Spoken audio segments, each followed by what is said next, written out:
최동일 통신원이었습니다.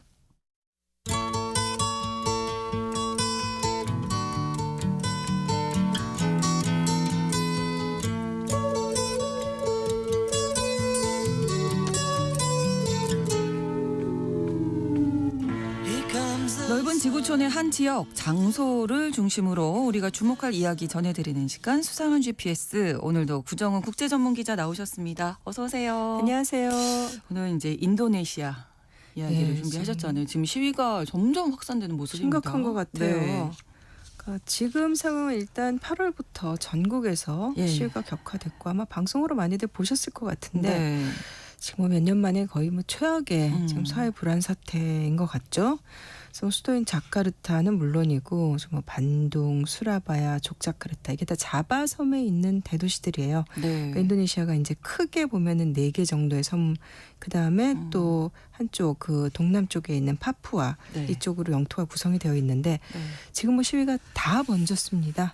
다 번졌고 그 인권단체나 현지 언론이 집계한 사망자가 최소 6명에서 많게는 10명, 부상자는 한 1000명, 그다음에 또 20명 이상 연락이 안 된다, 실종됐다, 불법 구금된 거 아니냐, 네네. 집에 통보 안 하고 체포한 거 아니냐, 등등 여러 가지 얘기들이 나오고 있습니다. 네, 상황이 점차 심각해지고 있는 상황인데, 자, 시위의 발단이 국회의원들에 대한 특혜였죠. 그 인도네시아 의회가 이 상하원 양원제로 돼 있어요. 네. 근데 그 중에서 이제 문제가 된 거는 이번에 그 하원 580명인데 네. 이제 여러 정당이 여권 블록을 형성하고 있는데 거기가 한 348명, 야권이 한 232명 이렇게 되고 있는데 이제 여기서 이 의원들한테 월 5천만 루피아씩 주거 수당을 준다. 이게 이제 8월 25일 알려진 거죠. 네. 이제 우리 돈으로 한 420만 원.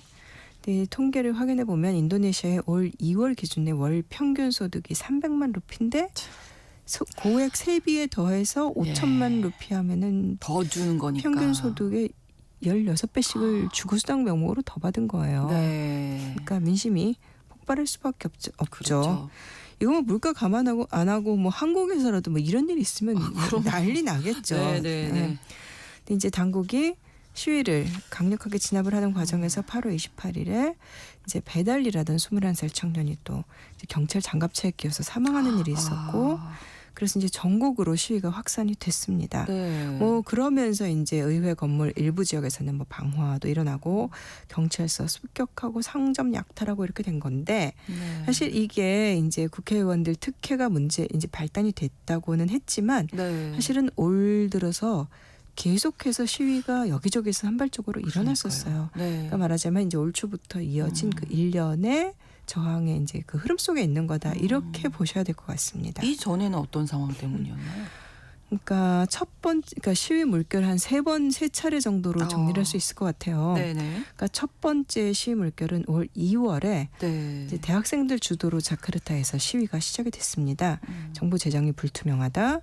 그러니까 교육이나 보건 예산 너무 줄였다. 세금은 올라가고 물가는 높아지고 그다음에 부패 없애는데 실패하고. 근데 처음에 이게 다 평화적인 시위였는데 경찰이 강하게 진압하고 학생 지도부 체포하면 좀 긴장이 높아진 상태였었고요. 네. 그러던 차에 3월 20일에 이제 두 번째 물결이 시작되는 게 의회에서 인도네시아 국군법, 그러니까 군법 개정안이라고 이제 흔히들 얘기를 하는데 그게 통과가 됐습니다. 항의 시위가 일어났는데 네. 이 개정 법안은 군 인사, 그러니까 군 직책에 있는 사람들이 정부에 진출할 수 있는 이 자리가 군인들이 맡는 자리가 10개였는데 14개로 늘리고 이런 것들이에요. 그래서 수하르토 예전 독재 정권 시절에 드이풍시라는 게 있었는데 일종의 군사주의인데 네. 그거를 부활시키는 거냐 이런 비판이 일어나면서 또 그때 한동안 시위가 벌어졌었고요. 그리고 3월 시위가 그래도 조금 잔잔해지나 했었어요. 네. 그런데 8월 중순에 이 의원들 주거수당 이전에 그 자바 중부 이제 파티라는 지역에서 토지 건물세를 250% 이상을 2.5배로 갑자기 올려버린 거예요. 이때 그 시위에도 한 10만 명이 모였었대요.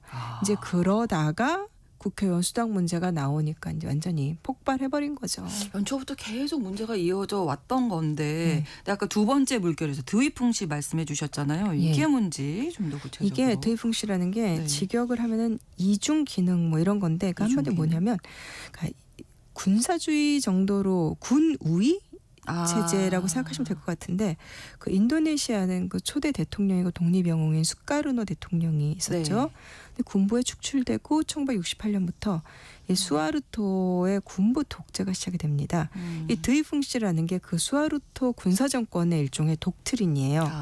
그러니까 네. 군이 정부를 이거 사실 우리도 뭐 연식 있으신 네. 분들은 다 상상하실 수 있을 텐데 예. 군이 정부를 좌지우지하도록 아예 제도화한 겁니다. 예를 들면 의회 내 의석 일부는 군부가 갖는다라든가 뭐 미얀마도 뭐 그런 식이었죠. 그렇죠. 그다음에 공공부문에 뭐 공공서비스 하는 부분이라든가 최고위직은 군 출신 인사, 군부 인사를 임명하고 이런 과정을 거쳐서 그다음에 정당 조직도 사실 수하르토 정권의 정당 조직도 골카르당이라고 있는데 네. 안타까운 건 거기가 지금도 집권 여당 중에 하나입니다만 이제 그 당 조직도 뭐 군부랑 연계되어 있었고 그래서 군사주의가 인도네시아 정치 경제 사회 전방위로 침투를 했던 거죠. 근데 이제 1990년대 후반 98년 그때 경제 위기와 함께 수하르토 정권이 무너졌고 그러니까 레포르마시라고 해서 이제 영어에서 나온 토착화된 인도네시아인데 개혁 시대가 네네. 이제 도래를 했습니다. 그래서 2000년에 드위풍시가 공식적으로 폐기가 됐어요. 네. 근데 그러면서 이제 민주화 과정을 인도네시아는 잘 거쳐왔죠. 그렇죠. 밟아왔는데 네. 프라보우 수비안 또 현 대통령이 집권한 다음에 다시 뭔가 군부 움직임이 역할을 또. 조금 확대를 하는 듯 하더니 이제 이게 이제 결정적으로 표현된 게 이번에 그 군법 개정이었던 거죠. 이 프라보 대통령이 수하르토 군부 출신 인사인 본인이 거죠. 그렇죠. 그렇다 보니까 예, 아무래도. 이 사람은 그 1974년에 인도네시아 그 군사 아카데미 졸업하고 나서 뭐 특전부대에서 경력 쌓고 수하르토 사위입니다. 네. 뭐 많이 나왔듯이 네. 수하르토 또 둘째 딸과 결혼해서 그래서 막강한 인맥을 발판으로 성장을 했었고 그래서 수하르토가 마지막에 거의 우리로 치면 수방사 사령관 같은 역할도 이 사람한테 맡겼었어요. 이제 민주화 시작된 다음에 인권 유린 때문에 사실 뭐 그때는 이제 강제 전역을 했고 네. 근데 미국에 입국 금지된 일도 있었어요. 그런데 2008년에 10년 만에 게린드라라는 당을 창당을 하면서 정계에 진출했고 이 브라보 대통령 참 대단합니다. 누구와도 손을 잡습니다. 그러면 수카르노를 축출한 수하르토의 사위 군부 인사인데 2009년에 이 수카르노의 딸인 메가와티 러닝메이트로 뭐 부통령 출마했는데 그때 이제 낙선했습니다. 네. 그다음에 2014년, 2019년 대선 때 이때는 뭐 우리가 다 알다시피 조코이 대통령이 집권했잖아요. 그렇죠. 그러니까 그럼 이제 조코이 대통령하고는 경쟁자였는데 2019년 조코이 2기 정부에 또 손잡고 합류를 해서 와, 대단한데요. 2024년까지 이제 국방장관에서 조코위의 그다음에 나이는 훨씬 이 사람이 많습니다만 조코위의 후계자가 된 거예요 결국. 지난번 대선에서 이때 말 많았던 거 조코위 장남을 부통령으로 해가지고 예, 이제 그렇죠. 그래서 된 결국 거죠. 당선이 됐던 거죠. 그러니까 전임 이 조코위 대통령과의 관계도 이제 원인이 됐다면서요. 청년층 이번에 반발을 산. 이게 그 올해 학생 시위 2월달에 첫 번째 물결 네네. 직전에 그 자바 중부 수라카르타라는 곳에서 네. 이제 아딜리 조코위 이게 뭐냐면 조코위를 재판하라라는 시위가 벌어졌대요. 네. 근데 이 브라보 대통령이 조코위 꼭두각시다 이런 그러니까 일종의 조롱이 굉장히 많았습니다. 네. 그러니까 예를 들면 뭐 중요한 거 아니지만 어떤 정책이 뭐 시행이 돼서 사람들이 왜 그렇게 하느냐 했는데 브라보 대통령은 사실 몰랐다라든가 그러니까 알고 보니 그러면 시민들이 보기에는 그럼 조코위가 뒤에서 수렴 청정하는 것이냐 네. 이런 거였고 그다음에 그 브라보의 정당인 게린드라당 창당 기념 행사를 하면서 네. 이 브라보 대통령이 느닷없이 조코위 만세 예. 좀 그렇죠. 그래서 좀 조롱을 많이 받는 근데 이제 그런 비판이 나오면 또 이거를 브라보 대통령이 되게 성숙하지 못하게 그러면서 자기도 맞받아서 비아냥으로 응답한다든가 좀 이런 일들도 있었고 근데 조코위 전 대통령이 재임 기간에 정말 인기가 많았잖아요. 그렇죠. 뭐 인도네시아의 오바마에서부터. 근데 이제 그 헌법 규정 멋대로 이제 해석을 바꿔가면서 뭐 아들 밀어 올린 것도 그렇고. 네. 그다음에 결국은 한물간 군부 정권 시절의 인물이었던 브라보랑 손잡고 계속해서 권력을 행사하려 그러니까 지금은 국민들의 반감이 너무너무 커졌고 네. 그래서 이게 외국 언론 기사에도 나온 거고 그다음에 또 2월 시위에 주도했던 학생단체 대표도 그런 얘기를 했는데 네. 인도네시아는 두 개의 태양에게 지배를 받고 있다 한마디로 그런 얘기가 나오고 네. 그래서 이제 자카르타의 그 학생운동 지도부들이 뭐 요구사항 제시했을 때 그 중에 네. 조코위 체포 및 재판 회부, 비리 혐의 이런 거 다 조사해라 이것까지 들어 있었어요. 그렇군요. 자, 그러면 얘기 나온 김에 시위대 요구 사항을 좀 구체적으로 들어볼까요? 이게 시위가 세 차례 물결을 거치면서 요구 사항들이 산발적으로 나오다가 네. 계속 진화하면서 그렇겠죠. 점점 더 포괄적인 개혁 쪽으로 가고 있는데 네. 이제 최근에 그 학생 단체들과 시민 단체 한 120여 개 단체가 머리를 맞대고 16가지 긴급 요구와 8가지 장기적인 해결 과제 요구안을 제시를 했습니다. 뭐 토지 마피아 근절이라든가 정부를 효율화해라, 경찰과 여러 가지가 있는데 이거를 좀 큰 틀에서 정리를 해보니까 네. 국회의원 주거수당이라든가 이런 각종 특권 철회, 그렇죠. 그다음에 최저임금 인상과 고용 안정, 사회복지와 교육 보건 지출 확대, 그다음에 부패 척결과 부패 재산 환수 조치. 이거 원래 이런 프로그램이 있는데 법이 있는데 제대로 실행하라라는 거고. 네. 그다음에 경찰 폭력에 대한 독립적인 조사와 책임자 처벌, 구금자 석방과 인권 강화 이런 것들이 있고. 네. 그다음에 군의 정치 개입을 막고 민주주의 제도를 강화하라. 그러니까 한마디로 이번 시위와 요구 사항을 보면은 네. 경제적인 불평등이라든가 또 정치에 대한 불신, 또 군의 영향력이 커지는 거에 대한 반발, 그다음에 민주주의가 후퇴하는 거에 대한 우려, 네. 이런 여러 가지 사회 정치적인 요인들이 다 중첩돼 있다라고 봐야 할 것 같습니다. 그러니까 그동안의 불만이 예, 이제 터져 누적된- 나오게 사실은 되는 수십 거죠. 년간 쌓여왔던 거고 그러니까요. 해소가 안 됐던 거죠. 민주화 과정에서도.